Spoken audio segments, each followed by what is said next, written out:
Hello, everyone. Welcome back to another episode of the Geek Warning podcast, brought to you by the Escape Collective, your one-stop shop for everything you need to know this week in the world of bicycle tech. On today's show, we're going to talk to you about tech highlights from the Sea Otter Classic trade show that I just got back from a few days ago. We're going to chat about helmet straps and the proper way to apply chain lube. There is a proper way, apparently. We're also going to try and figure out what the heck is going. Okay, and we're also going to try and figure out what the heck is going on at Kona and stages. And we're going to talk about tracking down mystery creeks and our favorite floor pumps. I'm James Huang, and joining me today is Escape Collective Senior Tech Editor Dave Rome. Hi, Dave. Hello. I know this is starting to sound like a little bit of a broken record, but Ronan is out today, mainly because of how all of our time zones are arranged around this time of year. It's currently about 6 p.m. where I am right now. It's about 10 a.m. for Dave, which is 2 a.m. for Ronan. Ronan's a bit of a night owl, but maybe not quite that much of a night owl. So, and I'm willing to do podcasts as early as 7 a.m., but the times I've done 6 a.m., I've been told by listeners that I sounded a little flat. So I try to avoid going before 7 a.m. now. Yeah, Dave has made it very clear to me that he is not a morning person. Yeah. Well, Dave, just you and me again. I'm curious, what you got coming up on Threaded this week? As suggested previously, decided to do internal cable routing. So, yeah, tools, tricks, tools, tips, and tools. Is it a one-word column where it just says no? It would certainly have been a lot quicker to have done that than what I actually did. But yeah, there's, I guess, a summary of all the internal routing tools that I use, including ones that you wouldn't expect because they don't come from cycling brands. One of which actually comes from a discount craft shop. So, intriguing. Which may or may not be able to be replicated now that I think about it. But anyway, I'll share my that's one of my best kept secrets, dare I say, that this thing I will be sharing in the article. I kind of felt like one day I might just buy a bag of 1,000 of these and sell them for $10 a piece and become a millionaire. But I'm going to give away the secret. Dave, is there any mention of swearing? Of course. Yeah, I don't think you can really cover internal cable routing without it. So, yes, of course there is. But hopefully, this article leads to less of that. Okay. Well, I am looking forward. Well, I was going to say that I'm looking forward to it, but maybe I don't need to be reminded how much I did. Anyway. We're not going to beat that. Yeah, I can see you getting angry now. Let's talk about Sea Otter. Let's talk about how was your time in Monterey? A much happier topic. Aside from the fact that I'm still dealing with apparently the tail end of some bronchitis, it was a good show. The weather was awesome. I actually really enjoy Sea Otter. I think this is close to the 20th Sea Otter I've attended now. And it has been pretty interesting to watch it evolve because it used to be that the expo part was almost kind of like more of a sideshow to go along with all the racing that was going on there. And then it became more of a mountain bike trade show. And with Interbike going away a few years ago, it really has now become like the premier launch event for the North American market for basically everything, mountain, road, everything in between. Sorry, you said your 20th? I think it's close to my 20th. Yeah. Do they give you like a belt buckle or something for that? No. They do give you free snacks in the media room, though. Yeah, but rookies get that as well. So that's true. But I feel like right. I feel like you should have your own section of the media room, maybe one situated in the middle of the expo rather than outside. No special table. A golf snacks, cart that you get to drive around. No golf cart. No padded chair. Nope, nothing like that. Nope. Wow. Huh. All right. So, what did you see? I mean, there was actually a bunch of cool stuff. I'm not going to run through all of it because there's a whole bunch of galleries that are up on the site right now. So if you want to, you can head over to escapecollective.com and take a look at everything. But sorry, I guess before we get started, I think it's probably worth painting a picture of how big Sea Otter is. So you say it's roughly 1,000 exhibitors these days? It is about 1,000 exhibitors, and I'm sure Sea Otter is including like food vendors and stuff like that, but there aren't that many food vendors. Yeah. And it sits within the famous Laguna Seca race course. Correct. And it fills most of the central pit. It's an outdoor event. It basically fills up yeah, most of the, I guess what you'd call the infield, I guess, of the racetrack. I don't know what it is in terms of floor area.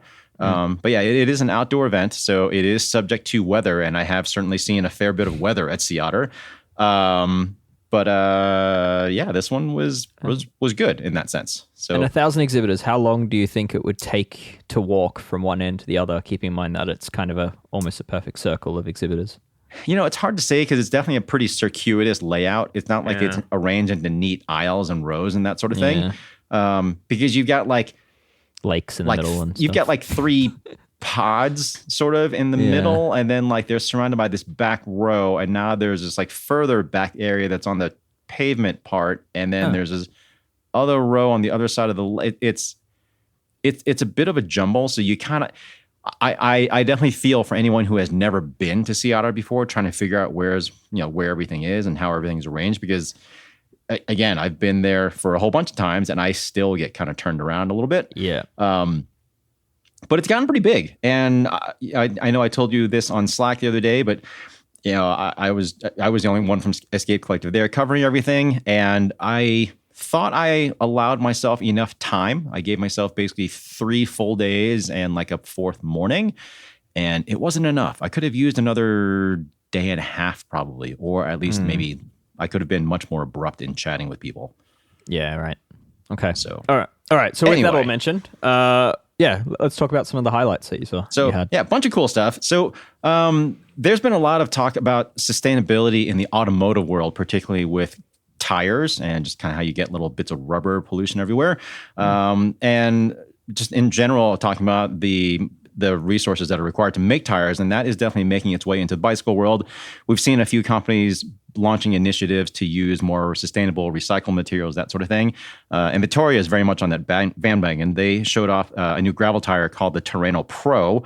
And they were saying that this is what did they say? Like a 92% sustainable tire. That's how they're labeling it. But, you've got a tread made of natural rubber ash silica that's derived from rice husks and soybean oil. And then you've got a casing that's made of recycled nylon that they get from fishing nets and organic cotton.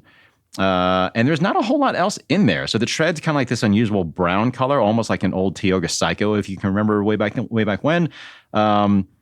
And Vittoria is saying that the tread rubber is nearly as good in terms of rolling resistance and durability and all the other stuff as compared to one of their more conventional rubbers that has more like carbon black and graphene and stuff in it. And they are saying, in addition, with the new casing that they have, supposedly it's actually a higher performing gravel tire than anything else that they've had before. I don't have anything on cost. I also don't have any notes right now on pricing or on weight either. But it's apparently going to launch sometime around like May-ish or so. My understanding is it's not going to be quite a bit more expensive than a conventional tire, if at all. And what I'm kind of wondering is if this actually does take off, if the performance really is as good, or at least close to a kind of like quote unquote normal tire. I wonder how long it'll be before like we start seeing brown tread as kind of more of almost kind of like a regular normal color as opposed to the typical black. I certainly think in the gravel space it'll be trendy to have. It's a really good looking tire, I think. It's like, tan wall with that sort of brown tread. Like it's a really neat eye-catching color. Yeah. And then Vittoria also introduced a new tread pattern. They're going to have a new way of naming their tread instead of having it be like Terreno Dry and mixed and all the other stuff. They're going to call it. They're going to switch to this T numerical setup. So it's like T50, sort of just like middle of the road, and then like T60, sort of going to be like a little bit burlier terrain. And they're just going to kind of go in this sort of linear numerical setup. So is that for the tread pattern or the tread compound? That's for the tread pattern. Okay. All right. And that's how they're going to do it for gravel moving forward. I wonder if they're going to do that for the mountain bike too, though. Although at that point, you're going to have like a little bit more variation in terms of like mud and stuff like that. But anyway, certainly at least for gravel, I think it'll be easier for people to understand what's what. Okay. So that was neat. So like a T100 would be the most aggressive tread imaginable. Correct. That would be tread, and it'd be a mountain bike tire. And a T0 would be a road slick. Essentially, that's kind of how I discussed it with them too. Right. And then it would, for people who do mixed tires, like a different one on the front and the back. It would also kind of help people pair tires together a little bit more obviously. Like instead of going with something that would be like a T20 and a T80 or something, you would be maybe looking at something that's like a T30 and a T50. They're kind of two numbers that are a little bit closer together. But the idea is to make it a little bit easier for people to understand what tire to pick for given conditions. So I can think of a lot of tire brands that could use a similar system. I agree. Yeah, I was actually just chatting with a buddy of mine the other day. He was looking at some mountain bike tires, and he was looking at some Specialized ones in particular because they're all on sale. And he was trying to figure out like Eliminator versus Purgatory versus Butcher and all this other stuff. I'm like, they're kind of neat names, but it's not really obvious what's what. Yep. So yeah, especially like in the Maxxis range. I mean, I'm more than a decade in, but I still keep deferring my PhD in Maxxis's tire range. So I'm not quite there yet. So very much an undergrad. Names. Yeah. Lots and lots and lots of names. Other stuff I saw as far as whole bikes, I'd say the one that really sticks out in my head is that new Montebello from Ritchey. Technologically speaking, it's not anything groundbreaking. It's a TIG welded steel bike, butted tubes, looks pretty nice. Very much classic proportions and silhouette and tubing sizes, that sort of thing. But it's just beautiful. It's this kind of Audax style bike. It's got clearance for 36 mil tires with fenders or 40 mils without. Totally external cable routing, actually, with like split stops and everything. Has a totally classic fastback seat cluster, front and rear fender mounts, dynamo routing up front. I don't have any info on pricing right now. Actually, I might have pricing on the website. I definitely don't have anything for weight. But the way they had it built, especially pricing at the show, with Ritchey is not a lot. Weight is typically a lot. Either way, it was beautiful. And they had it built out with all polished silver components, and the paint was like this sort of like metallic red wine color thing, and it was just stunning. Like everyone who looked at it was just like, holy cow, that thing's beautiful. How did they have it built? What sort of tire width did they have fitted to it? I think they had it built up with like 35s or 36s or something, and they did have it with fenders, polished silver, of course. Yeah. And yeah, it was all polished silver aluminum components. It had its Ritchey's own polished aluminum wheel set. I don't remember what kind of group set they had on there, but it was just a very, very pretty bike. It's certainly not going to win again, like any weight wars, or it's not going to be aero or anything like that. But that's not what it's for. But as an all day, go anywhere road bike, it sounds quite nice. Yeah, exactly. Sort of just like hop on and go, and not really worry about when you're going to get somewhere. So, nice. Fergus Tanaka from Ritchey, he actually used it in Paris-Brest Paris last year. So that gives you an idea of what it's for. But yeah, I think, like I said, I think it's coming out pretty soon. It's not on the Ritchey website yet, but pretty sure they're going to sell a fair number of those. In a sea of new $5,000 carbon frame set releases, it's nice to see something so classic also coming out. Yeah, because I think it's like sub 2K. Yeah. So pretty cool.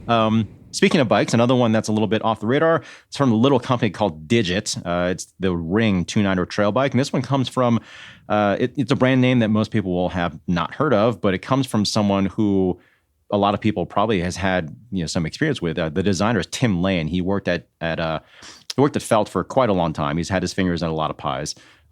It's an aluminum full suspension trail bike, 128 mil rear, 140 front, 290 front and rear.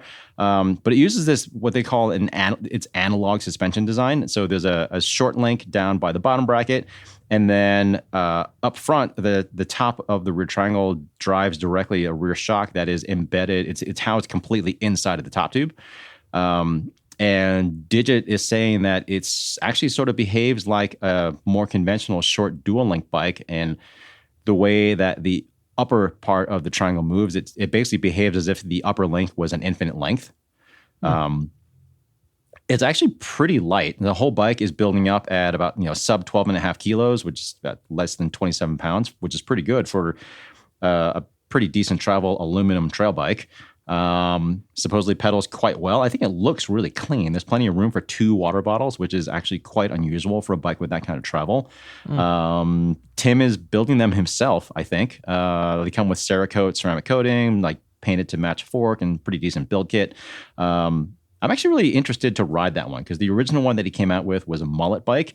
I'm personally not super big on the mullet thing for just sort of general trail riding, but now this is sort of more of a bread and butter kind of build. So pretty sure Tim's going to sell more of these, I hope.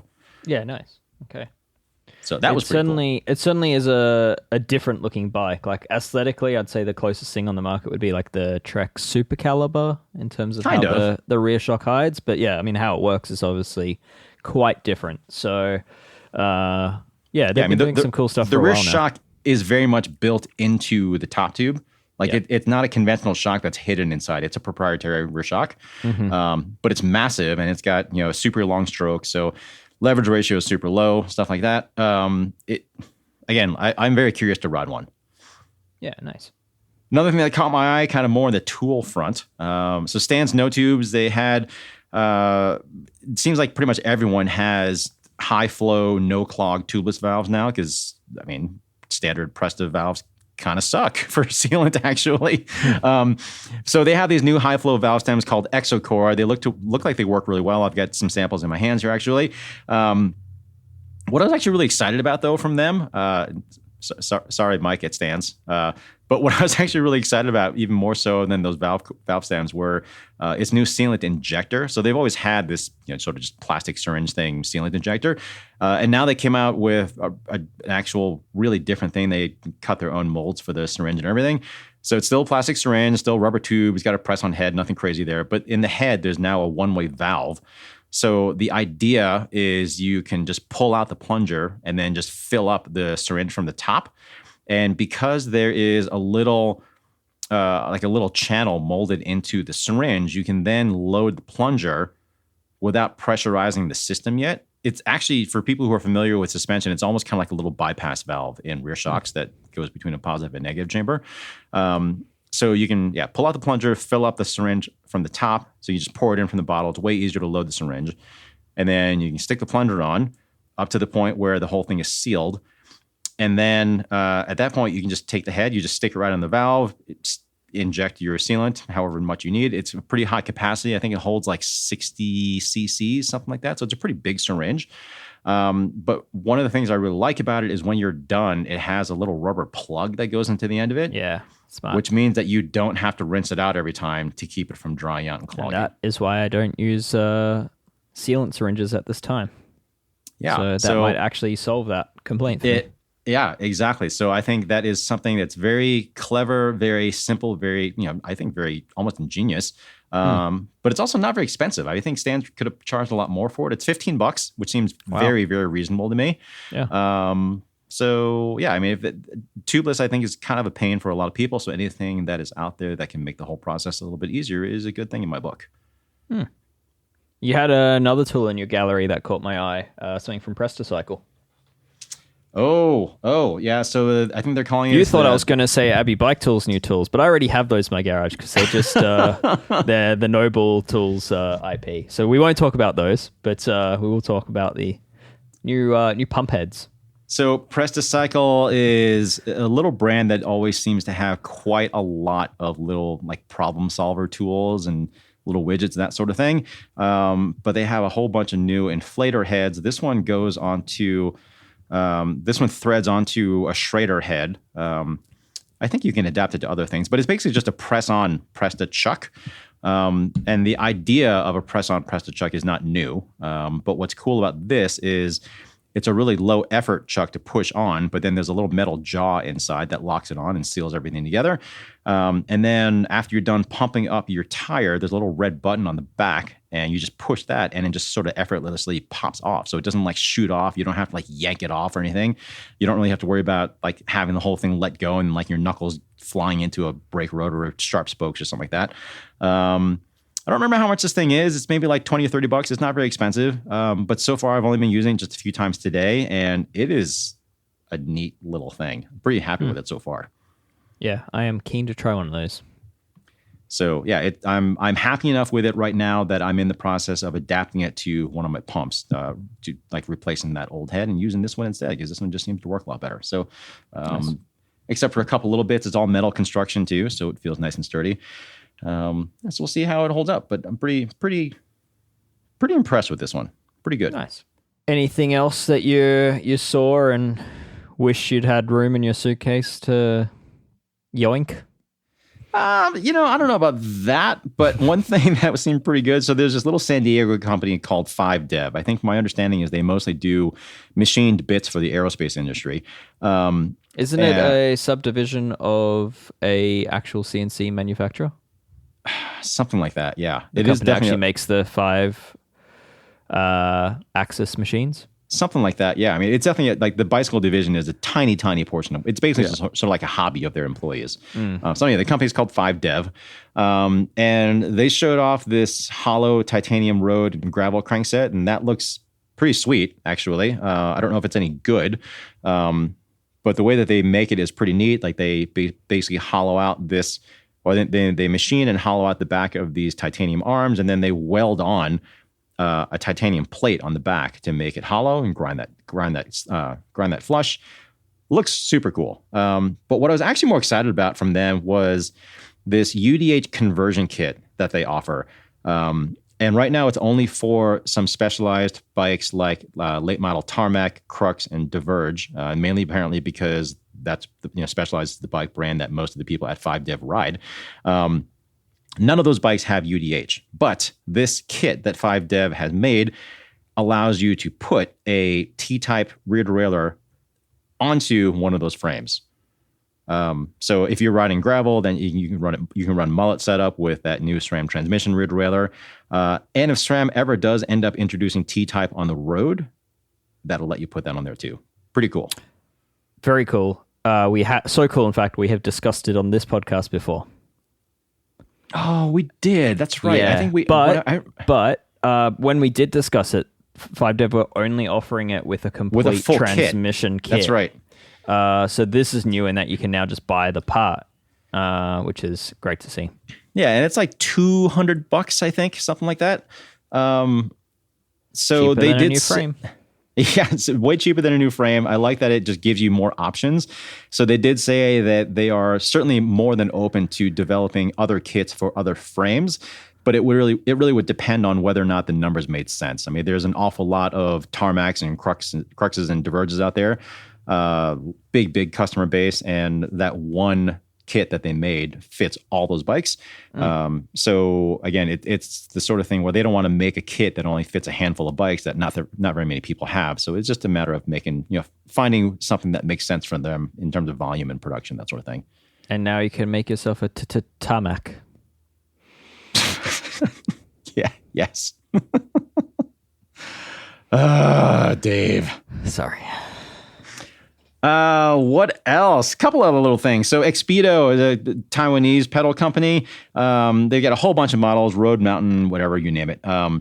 And they had a power meter road pedal that they had previewed a couple of years ago that seemingly never came out. And they've kind of changed course on their approach for power meters now, because now what they've done is they previewed a spindle-based setup. And what's interesting about that is it's not dedicated to any one of their particular pedal platforms, because they use modular spindles in a lot of their designs. This new power meter setup that they have coming out with pretty soon, that's called Omni, dual-sided. It works on a whole bunch of their pedals, from like the M-Force to the Baldwin to their SPD SL version or their Thrust. So it goes into at least 4 or 5 different pedal models that they make. Total price is like $750 to $900 depending on what the pedal is. Supposedly only adds 50 grams per set. Uses regular CR 2032 coin cell batteries. There is a small change in Q factor, not big, but it's like 2 to 4 millimeters per side, apparently, depending on which pedal it is. Who knows if these will actually hit the market? It sounds like they're supposed to pretty soon, but again, I can't remember what their claims were for accuracy or anything like that, but good to have more options. Good to have more options. Probably worth noting that Xpedo has some experience in this space in that they were, for a long time, and I think they still are, the pedal body manufacturer for Favero.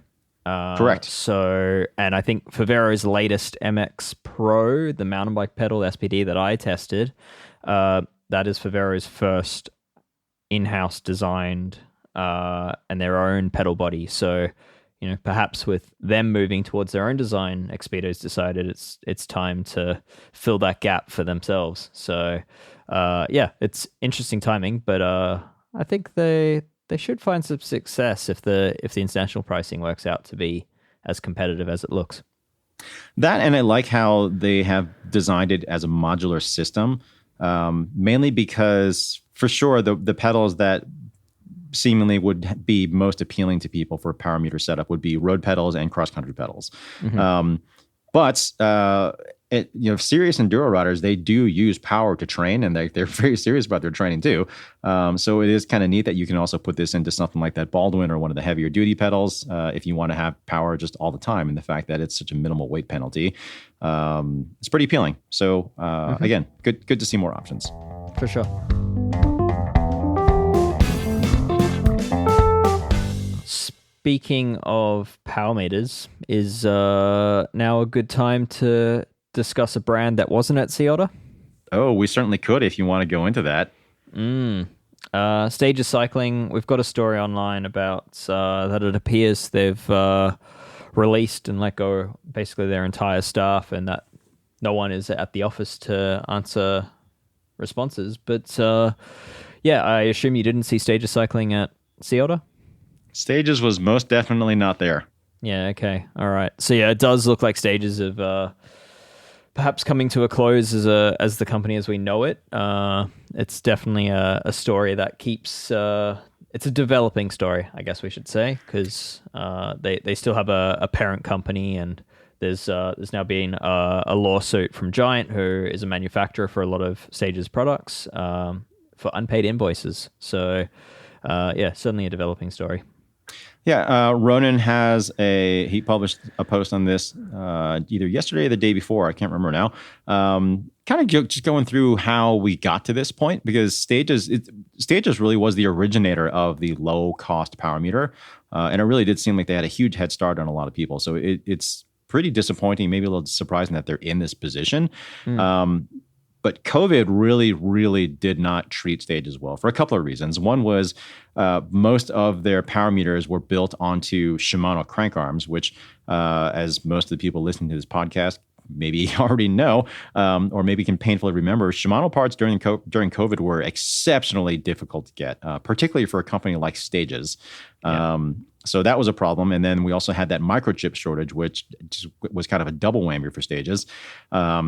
So while lots of bike companies were pulling in a lot of revenue during COVID and selling stuff like crazy, Stages probably wanted to jump onto that bandwagon, wanted to be part of that train, but they couldn't because they couldn't get stuff. So they just didn't have things to sell. And then, so that was a huge problem. And then, there was a big investment. So they're also super big into indoor bikes, particularly like gym quality stuff.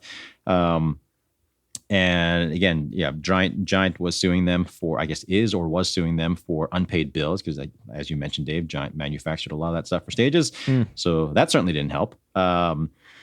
It really, more competitors came on, like Four Eyes and stuff, so on and so forth. So, in between the supply issues and then seemingly not really being able to keep up with the segment that they arguably created was a problem. They launched into computers, which really weren't very good. I'm sure that cost them a ton of money. So it was a problem. So as of right now, the latest news that we got is that several of the key staff that used to be at Stages now work for Giant. So Giant is building up its own power meter business, and they have been for the last few years. A lot of their high-end road bikes in particular come with power meter stock, their own branded ones. And based on the people that they've brought on, it sounds like that will continue. Yeah. I will say that it sounds like Stages owns some pretty valuable IP, and perhaps they just haven't had the revenue to ever protect that IP from most of the market that apparently infringes on it. So I wouldn't be surprised if we see someone acquire the brand, even if it's just for using the IP and maybe for access to a pretty extensive customer database. But I mean, at this point, it could still be Giant. I mean, Giant was originally going to plan. They were originally planning to invest like $20 million US in early 2023, and that fell through. Yeah. They can probably get stages for a lot cheaper now. Yeah. Either way, one to watch. Speaking of brands that weren't at Sea Otter, I guess the talk of the town has been Kona bikes. So just a week ago, we were talking about Kona having a brand new model that they launched the day before Sea Otter, and then I think it was within 6 hours of us recording that podcast, we heard news that they'd pulled down their entire booth and gone home. Something like that. Yeah. And then we decided to leave that segment in because we still didn't have any info, really. No. And we still don't have a lot of info, but it was, definitely not encouraging that apparently the entire Kona staff had set up the booth at Sea Otter. And before the show had even kicked off, they apparently had been instructed to take the whole booth down and just disappear. So no official word on what was going on. They didn't have any sort of announcement or anything like that. They still haven't had any official announcement. So we don't know, certainly not officially, if the company is still around, if it's for sale, or what's going on. We know a little bit. What do we know that we can talk about, Dave? I mean, it's definitely developing. But yeah, I mean, according to Bicycle Retailer and Industry News, the parent company, which is Kent Outdoors, very different company to the other Kent, which makes low-cost supermarket bikes. But Kent Outdoors, they're sort of snow and water sports specialists. They only acquired Kona in 2022 from the brand's founders. And officially, they're now looking to get out of it. So they've implemented a new CFO to help with selling the brand. And their goal is to find a new home for Kona and hopefully recoup some of their investment. But yeah, dare I say, mismanagement and from what I hear, incompetence has led to this this event of people not understanding the bike industry, buying a bike company, and not doing anything great with it. I mean, my God, how many times have we watched this story play out? Like, it's how many times have we seen someone from outside the bike industry come and buy a bike company expecting it to run the way that they think it's going to run. And then the bike industry, being the kind of odd little duck that it is, doesn't really play along with that. And then they're kind of like, this isn't working the way it was supposed to. We're not making very much money. We're out of here. Yeah. And dare I say, it's not a great time to be trying to sell such a bike brand. There's a lot of businesses have too much inventory and not a whole lot of cash flow at the moment. And yeah, so I think it'll be interesting to see where this ends up. Kona is a pretty legendary brand. You think there's some pretty valuable, assets to be had there as far as a brand that you can slap onto some frames and actually sell. So I would love to see them continue. I guess for me, the big question is in what capacity will we see them continue? In what capacity? And, obviously it's a big question whether they'll ever regain their former glory. At this point, it just seems like they've taken such a hit in terms of prestige and reputation and stuff like that. Like that when they were running that buy one get one sale for a while, and it wasn't even just like buying one nice bike get a cheap bike free. It was like buying one nice bike get another nice bike for free. Get a second one. Yeah. Stuff like that just doesn't do well as far as a brand's reputation. Like that does a lot of long-term damage. Absolutely. So in thinking around about this, my first guess, and I'll explain why this could be and also why it probably won't be, but I wouldn't be surprised if I saw Pon pick it up. So Pon being the massive conglomerate that already owns Santa Cruz, Cervelo, Cannondale, GT, Mongoose. They just bought One Up Components recently, which has surprised me. They're in Reserve Wheels, obviously. They have Focus. They have Gazelle, Urban Arrow. The list is insane. And what's one more brand when your list is that big? I guess. I mean, we have no idea what Kent is looking to get out of Kona. Yeah. not what they paid. That I think that is evidence. Sure. Yeah, would it make sense for Pon? I mean, I guess it would really depend on how much Pon got, or how much Pon was able to get Kona for. So my reasoning, the way I say this is, Kona is actually a pretty cool brand in sort of that like adventure style gravel bike packing kind of quirky commuter space, and Pon doesn't actually have anything in that space at the moment. There's also kind of a segment of mountain bike there that Kona plays in that none of the Pon brands are really particularly great at, in terms of like cool sort of freeride heritage at a value price point. But then I guess GT and Mongoose kind of overlap in that regard. So it makes sense, and it also doesn't make sense. But as far as business is big enough to actually make such an acquisition, Pon has surely got to be high on the list. Intriguing. Anyway, I would like to see this brand continue. I still have very fond memories of Kona as I was coming into the sport, and fingers crossed. I agree. One brand, kind of just circling back to the Sea Otter thing just for a moment. One brand that was sort of there in kind of like a stealthy style that does look like it has a much brighter future. So Ronan wrote pretty recently about that funky HighBar single strap helmet thing, which was seemingly super weird. So they were there. I can't talk about what helmet they showed it on, as far as what brands are going to be using it.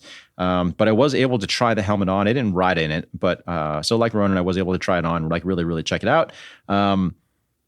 It was way less goofy than I expected it to be, both in terms of fit and feel and visually. Like, it definitely was a little weird having this sort of kind of flexible, rubbery plastic thing against your skin instead of this nylon strap. Yeah. But it was very easy and straightforward to use. It actually was pretty decently comfortable, particularly given how the tops of the anchors of the straps are sort of like set off from the surface of your skin. Honestly, the thing that I was kind of most excited about, so they're talking about how it takes a lot of the guesswork out of putting helmets on and properly putting them on, which for anybody out there with kids, I think they can attest that kids very, very rarely have their helmets on tight or properly at all.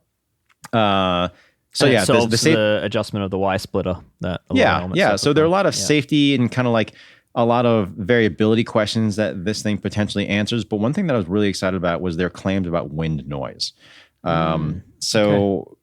I've always found wind noise and aerodynamic efficiency in helmets to be seemingly pretty well correlated.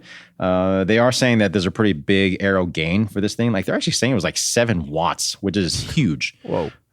Could be potentially massive if it really is anything like that.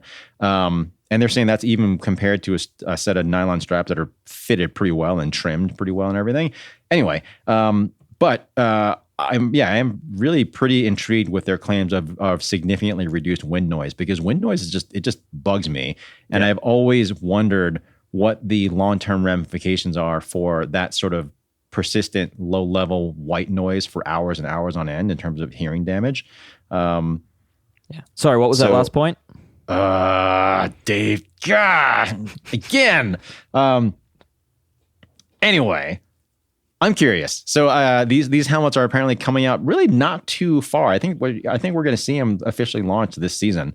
Under what? Was it Canyon that has first access, or is that unconfirmed? I think those were the sneak peeks that we had seen. So again, I can neither confirm nor deny that right now, Dave. Okay. All right. But it does sound like we're going to see them officially this season. But I was pretty impressed with what I saw. I'll just leave it at that. Yeah, it's cool. It's a cool step forward in helmet progression. So pretty interesting. So is it? Yeah, nylon straps have been around for a long time, and just because that's how things have always been doesn't necessarily mean that that's how they always should be. So we will find out. Nice.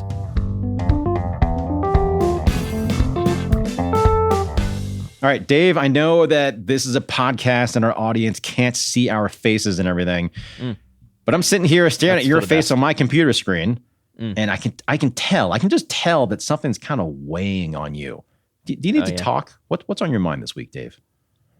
My shoulders are loaded with the conversation of chain lube. Is it ever not?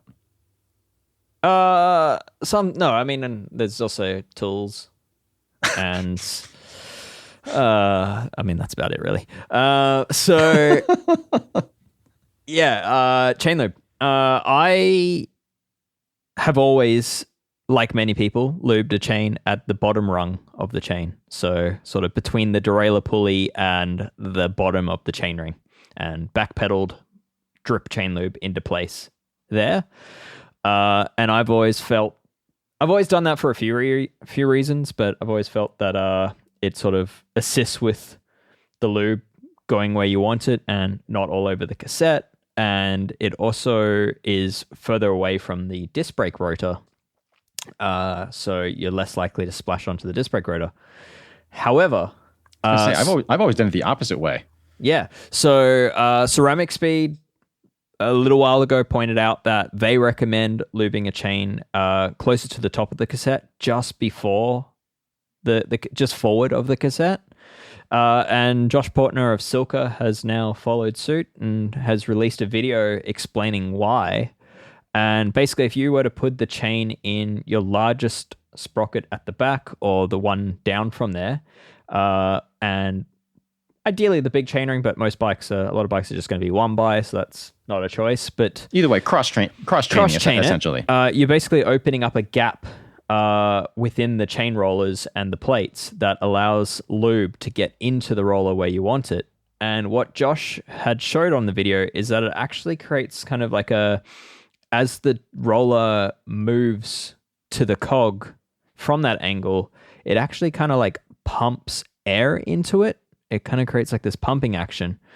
And he was able to articulate a chain on top of a drop of lube sitting on a table. And by articulating the chain, it actually wicked the chain lube up off the table into the chain, and he showed it with a microscope. What sort of black magic are we talking about here, Dave? So the idea is if you're lubing the chain while it's cross-chained just before the cassette, it's you're opening up backpedaling or forward pedaling. Backpedaling. Okay.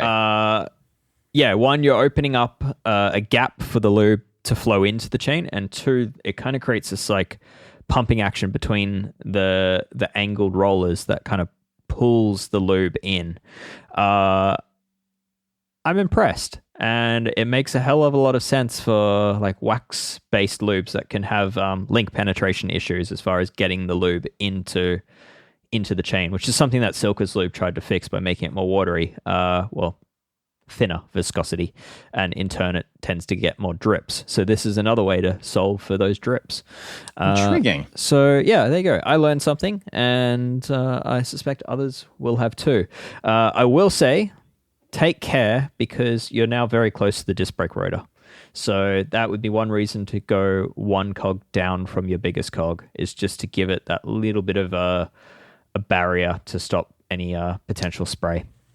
It maybe is also worth mentioning that as you are backpedaling and applying lube, you don't really need to like super energetically backpedal. Yeah. You sort of just kind of like gently backpedal. Thing. Yeah. You don't need to go at like, 90, 100 RPM or anything like that. Yeah. And then another thing with chain lube is you often see brands recommend a drop per link. Don't waste your life doing that. just smoothly backpedal and let the lube flow. Perfect. So that's what I've always done anyway. It's more wasteful. Excellent. It's more wasteful, but then that way you're not doing 116 drops. It's just, a little bit of excess isn't going to hurt you. Maybe you're doing like 130 drops or something. Yeah. So anyway, that's I wouldn't stress about dropping a drip into each individual link, because there's better things in life. Well, and again, it seems like one of those things where we've talked at length about not just the friction, but certainly the drivetrain longevity benefits of using a wax-based chain lube. And again, like it's not for everyone necessarily, but a lot of people are resistant to using wax-based chain lube because they feel like there's like a super dedicated and involved process to it. And like there is to some extent, at least initially. Yep. But I feel like if the actual process of relubing your chain, particularly with some of the newer drip-based wax lubes, don't have to be super involved and don't have to be super complicated, then again, like if it's easier for people to do it, then that's a good thing. Yeah, for sure. And yeah, this really does apply to all drip chain lubes. So yeah, go forth. Enjoy. Cool. All right. Well, Dave, this is actually one of the first shows that we've had in a while that wasn't just like totally bogged down in news. So we've got time for like a PSA and a pick one. It feels pretty news heavy so far. And we've still got some more news to cover. Very little, though. Not a whole lot. That's true. All right, let's do it. All right, let's jump into our PSA here. So our managing editor, Matt Denif, he recently shared with the rest of the staff on Slack that he'd finally chased down this kind of mysterious creak on his bike. Turns out it was his knee. Turns out it was his brain. Turns out it was, unfortunately, a pretty decent little crack around one of the spoke holes on his aluminum rear wheel. Dave, you decided that we should kind of turn this PSA into a quick little general bit on sort of just how to track down creaks and weird noises on your bike in general. What do you want to talk about here? Yeah, I think this is definitely a huge topic that we could have a dedicated podcast to, and perhaps maybe we should at some point. But yeah, I think chasing noises is one of those things that can drive people crazy and can be very hard for some people to find. But I think there are some techniques that bike mechanics use to sort of narrow down on where the noise is coming from, and you'd be surprised at how rarely it's the bottom bracket, because everyone seems to assume it's the bottom bracket. It is always the bottom bracket, Dave. Always. So yeah, I mean the first thing is like figuring out while you're riding. Try to figure out what's causing the noise. Like, does it happen when you're standing? Does it happen when you're sitting down? Does it happen under high power, under low power? What is the noise as well? Like, is it a squeak? Is it a tick? Is it an actual like kind of movement-based groan that you'd get from like a splintered IKEA furniture? What if it's more like your bike is screaming? Take the possum out of it, but but yeah, so I think there's a few things, like really figuring out what the noise is and then under what situations it happens. Like, does it happen in every single gear or in only one gear? Does it happen when you're braking? Does it happen if you're not braking? Pushing down with your left foot versus your right? Yeah, exactly. So yeah, figuring that out and understanding the conditions where it's happening will greatly help you in figuring out what component it may or may not be. And it'll especially help if you were to take your bike into a mechanic, asking them to find a creak. So rather than paying for them to rebuild your entire bike, they might actually be able to find it much more quickly if you have that sort of information. Right. That, and it's also kind of important to kind of understand the nuances of the terminology between like a creak and a tick versus like a squeak or that sort of thing. Yeah. Because all of those things really do mean different things to your mechanic. Yeah, so like a creek is less than a river that tends to be a body of water. And okay. Where's my mute button? Sorry. Yeah, so I mean, a creek is basically caused by movement between two parts that shouldn't be moving, and it's this is where audio is actually very useful. If we actually had said audio to play what a creek sounds like. But yeah, a tick is sort of more. How would you say it? It's more a regular frequency noise, something like that you'd get once every pedal revolution. So a creak, I would say, the way I've always described a creak is a creak is essentially when you have two parts that are under load that essentially just sort of slip very slightly against each other. It oftentimes requires a little bit more pedaling force, or just a little bit more force on the bike in general. Not always, but oftentimes it does. And then it's oftentimes kind of loud because like those parts need to be loaded and then they let go. Yeah. Like if I wanted to think of it in sort of like geography terms or geological terms or something like that, I guess it's almost sort of like tectonic plates that are just loading and then just let go. It's almost like that creak is sort of like your little mini earthquake. Yep. Yeah. So, with us having not pre-recorded sounds, I think probably not a lot of point us trying to explain what a sound sounds like. But I will say, whatever noise you're getting, once you figure out what circumstances are causing it, if you've got another bike that you can take parts off of, or if you've got spare parts, then at this point I'd start to do some process of elimination stuff. So say you have a spare rear wheel, put that in, see if that fixes the noise. Start by tightening your skewers or through axle, see if that fixes it. If you've got a different set of pedals, try a different set of pedals. If you've got a different pair of shoes, try that, because it could be your cleats. And just go through that process of elimination, and hopefully you find it. Dave, let me ask you this. What is the most obscure source of an annoying noise that you can recall? I've had it more than once as well, is an out of the saddle creak that turned out to be the seat post, between the seat post and seat tube, and that the frame was flexing enough against the seat post to creak. And when you were in the saddle, you were creating enough load that it stopped that movement. Like you were basically loading up the seat post to then sit firmly against the frame. Out of the saddle, the frame would have enough movement to creak against the seat post. Interesting. I think mine is somewhat similar, except that it was also a metal frame. It also was something that only occurred when you were loading the frame pretty hard. But this turned out to be the frame itself, and apparently it was sourced down to a bad miter at the bottom bracket. I've been there, unfortunately, with a personal bike as well. Oof. Yeah. Anyway, and that is somewhere, and this is kind of a funny story, but that is one time where having a column related specifically to best practice maintenance actually helped me, because I was dealing with the warranty guy, and he was like, no, try this. And then the brand manager stepped in and he's like, I think if Dave's saying he can't find the creak, I think we should just replace the frame. So, anyway, new frame did fix it immediately. Nice. All right. How about that? Yeah.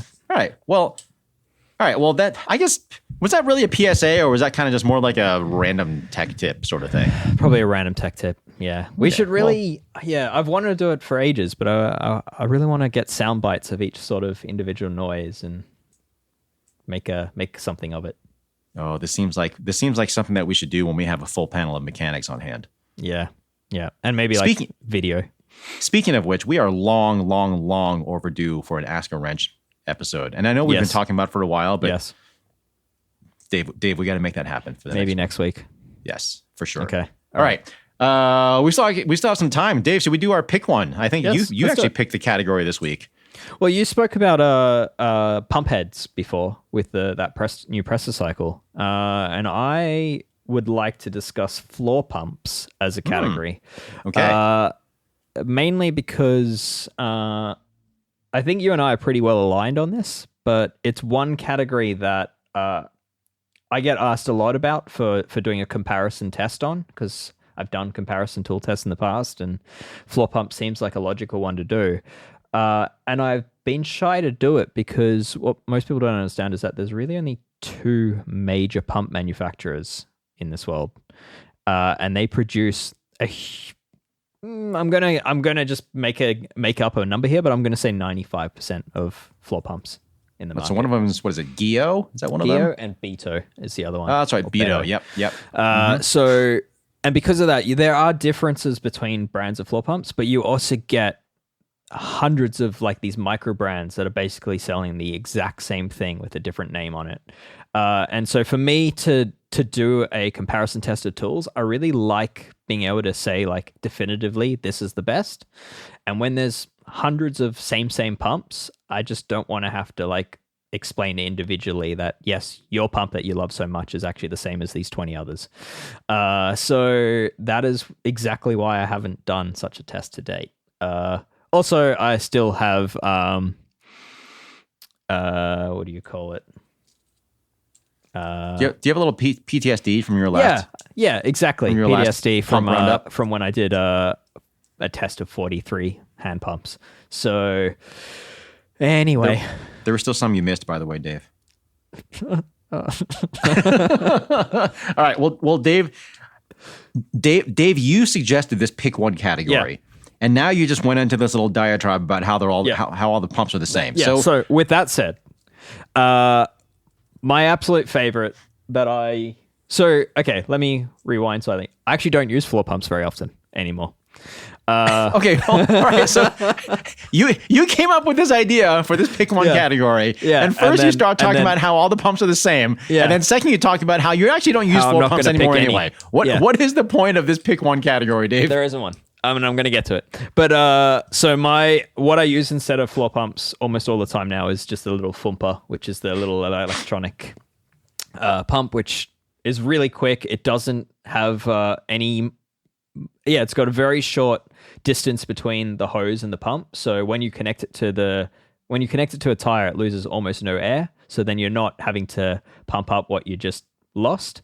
And for me, if I'm riding a bike, say once a week, and it loses a few PSI, I literally just have to hold a button for 3 or 4 seconds before it gets me back to my pressure, and it tells me my pressure on the pump, and job done. The negative to it is noise. And it's so loud. So if I need to sneak out for a ride early in the morning and someone's sleeping, then I do use a floor pump. And at that point, the floor pump I like to use is the Silka Digital. I don't know the full name of it. Oh, actually, I do, because I have that on my list too. It's the Super Pista Digital. Yes, and insanely expensive. I did buy mine. I cried a little at the time. I've had it for 4 or 5 years now. It is still perfect. It's a very good pump, though. Yeah, it is incredibly good pump. Dare I say it's not Silka's most expensive. Dare I say it's their best. I would agree with you there, because I actually like that one more than the Pista Ultimate that they also offer. So this one is not quite as expensive, mainly because it's not made in the US like that Ultimate model that they have. But I actually really, really like that top-mounted digital gauge. I like that it reads in fractions of, or it goes to one more. It goes in tenths of the PSI. Yeah. It seems to be quite well made. It's really easy to rebuild. You can get parts for it. And it actually has a pretty good balance of pressure and volume. So I use it for mountain bikes and road bikes. And especially now that I don't pump up my road bike tires all that high anyway, works pretty well for both. My favorite feature with it is the pump gauge turns itself on when it senses pressure. It does. That is correct. Infuriates me with most other digital pumps. I do wish that I have found that the battery life in the gauge is not very good, and also uses, I think it's like a stack of 3 CR 2032s. It's definitely more than one. Yeah, the battery life could be a little bit better, so that's a little bit of a bummer. But overall, I have pretty few complaints for it. Yeah. I would say that is generally my go-to, especially if I'm trying to have consistent and repeatable tire pressures for testing purposes, that sort of thing. What I use more often in my workshop, just for kind of general purpose use, though, is I don't even know if they still make this, but Topeak has a pump called the Joblo Ace. It's a dual chamber pump, and it's like a 3-stage design. You can flick it between low pressure, high volume, or kind of like a medium setting, or high pressure, low volume. And the reason why I like it is because the low volume setting puts out an awful lot of air. And I have used like booster chambers or booster canisters and floor pumps that have built-in boosters, that sort of thing, for helping to seat tubeless tires. But this thing puts out so much air that I have found that I have very, very, very rarely have needed it. And I don't even know how many years I've had this thing now, and it's just been going strong. Yeah. Yeah. So obviously, like, that Silka pump is big money. And I have a hard time recommending it based on that. It's only a small percentage of the market that could ever afford that pump. But for everyone else, I'd say Topeak and Lezyne, which I'll get to in a sec, are the 2 brands to really consider and really look at, simply because, as you say, James, you can repair them and you can get access to spare parts. Most pumps on the market you can actually repair, but getting said seals and little bits is hard. But Topeak and Lezyne actually have really strong global distribution of such parts, and that's a reason to go with those brands. So Topeak, super reliable choice. very hard to fault their pumps. Their pump heads are great. The pumps just work, and even from like the most basic all the way through to the most expensive, sort of the Ace that you mentioned there, they're a very good pick. For me, I actually really love the Lezyne aluminium, the CNC range, which is like quite luxurious. Hate their pump heads with a passion. So a Lezyne CNC with a changed pump head. I really like pump heads from Arundel at the moment because they're a very good price, and they're kind of like, they do one which is kind of similar to Silka's Hero pump head, but works more consistently, and is just a simpler version of it. Yeah, so for me, like the Lezyne CNC with a cheap Arundel pump head is kind of up there in terms of earning my appreciation of the Silka Digital. That's funny that you mentioned that Silka, that Lezyne pump, because it's funny, not too long ago, I can't remember why, I needed a spare pump for something, and I didn't want to go out and spend a lot of money on a spare pump. So I started looking on Craigslist, I think it was Craigslist, and I found someone who was selling, it was just a few blocks away actually, selling a whole bunch of used floor pumps. And one specifically was a Lezyne pump that they said didn't work. And I'm like, I bet I can fix that. So I went over there. I think I bought it for like $5, $10, maybe something like that. And of course, I fixed it for next to nothing. And that's my spare pump now. Works great. Nice. While I'm giving props to Lezyne, let me just take it away because they make a tire booster pump, a tubeless floor pump. Do not get that. It's awful. That is just not my favorite. No. So they're regular pumps. I can speak highly of if you get a different pump head for them. But yeah, their tire booster is goddamn awful. So I will say, if Topeak ever made a version of that Joe Blow Ace with a digital gauge, I would say that at that point that would probably just be my one pump. I wouldn't need another one. That would be it. All right. So if we're picking one, I guess we're landing on Topeak because they come with a pump head that is actually good to use, and you can rebuild them and they work. I think so. Although right now, if I had to still pick between my Silka Digital and that Topeak, I think I'd probably still go with the digital, just because I really have learned to rely on that gauge. Yeah, same. Okay. All right. We're picking the same one then. I would go with that. The expensive one. We're picking the expensive one. Okay. All right.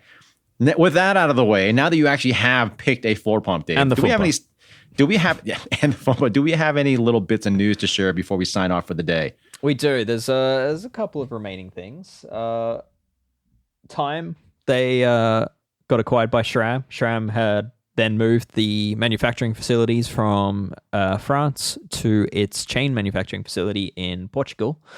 So they're now manufactured in-house. They have revamped the lineup. So they get an aesthetic change. So they're now all new graphics across the range, some nice pretty colors in the mountain bikes. There's some new mountain bike pedals to look at. But yeah, I guess in the road, they've simplified that range. So the high-end, which is good because there were way too many before. In the high-end road, it's now the X Pro is the model to look at. And there's 12 versions. There's 3 versions of that. There's the X Pro 12 SL, which is a titanium spindle pedal running on ceramic bearings. There's the X Pro 12, and then the X Pro 10, which is a steel spindle pedal.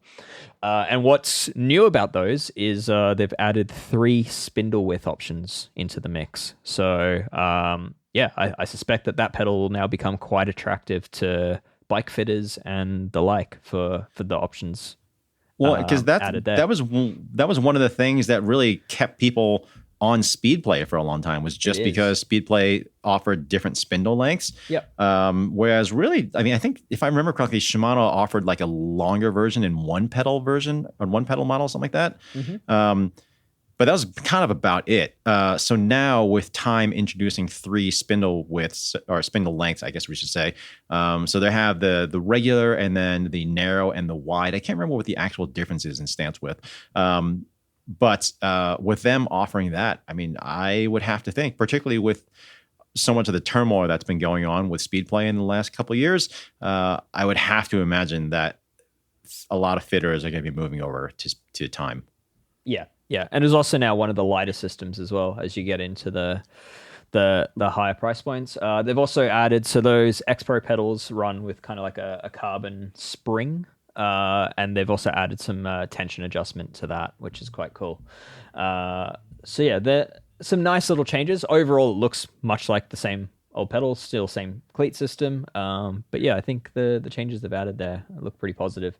And then for the more budget-oriented stuff, there's the Espresso range. So there's just 2 in that range, which, again, looks like a pretty good entry-level pedal. Again, in terms really, of weight to cost, to cost, the Espresso is hands down like the best out there. Yeah, for sure. So, I think SRAM's doing, just enough of what's required to bring that brand up to the promise that it once had. So nice. And then otherwise, on the news fronts, there was a little appearance of what looks to be new SRAM Red at Twitteromedy. I guess what it does confirm is that, it looks like the new shifter works with the old derailleurs. So suspecting that we're going to see a lot of cross-compatibility there. But that's probably all I can say at this time. All right, then. Fair enough. And then lastly on the list, we've got a recall. A big one. Wah. Yeah. FSA's Gossamer Pro AGX crank. It was equipped on a lot of bikes. There's about 12,000 of them in the market. AGX, that's a gravel crank from them, right? It is. And yeah, they've had to have a recall of it. So did they say why? Falling off. That's a good reason. Yeah. I think there's actually more than 12,000 because it's 12,300 in the US and Canada. So yeah, and it only impacts it's sold on bikes starting from 2022 through to mid 2023, and you can check yours if you have one of these, the AGX Plus crankset. The recall only impacts those with serial numbers beginning in B1, B2, or B3. But do check that your crank is not about to fall off, because that is bad, as anyone with a Shimano Ultegra or Dura-Ace crank probably is aware of. And I was going to say, this process does not involve a lengthy dealer inspection, video process thing, whatever, or like they're just replacing them.